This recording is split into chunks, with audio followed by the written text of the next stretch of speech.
इसका main motive क्या है तो जो ये बीजेपी फैसिस्ट गवर्नमेंट मुसलमानों के मस्जिदों को मदरसा को कब्जा करने गए हो, इससे ये जो वक्फ सवर्ण एक्ट लाकर है इसके खिलाफ में पूरी मुस्लिम कम्युनिटी और इसी साथ ऑल पॉलिटिकल पार्टीज को मिलाकर पूरे हिंदुस्तान के अंदर बीजेपी गवर्नमेंट के खिलाफ में प्रोटेस्ट रैलीज ये इंसान जंजीर कर कर हमें इस बिल का मुखालिफत करती हैं। ये बिल हमारे के लिए जो कोई ज़रूरत नहीं है।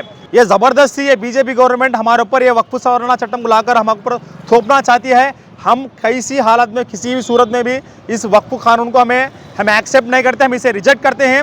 पूरे हिंदुस्तान के मुसलमान और लौकिक जो प्रजास्वाम्य को और इंसानियत को रखने वाले लोगों को साथ में लेकर, जैसा हमारे किसान लोग हैं ये उनके किसान के कानून के खिलाफ में लड़कर उस किसान कानून को वापस ले तक लड़ी, इसी तरह हम भी उनको सामने रखकर वैसा एक फाइट हम करेंगे। जब तक ये वक्फ सवर्ण एक्ट को वापस नहीं लेते, इस अनकॉन्स्टिट्यूशनल एक्ट को वापस नहीं लेते, तब तक all India Muslim personal law board और पूरे JS all political parties, community parties की ना हो, एसडीपी की ना हो, ऑल पॉलिटिकल पार्टीज मिलकर इसके खिलाफ में हम लड़ेंगे। जब तक ये बिल वापस नहीं होता तब तक हम खामोश नहीं होंगे।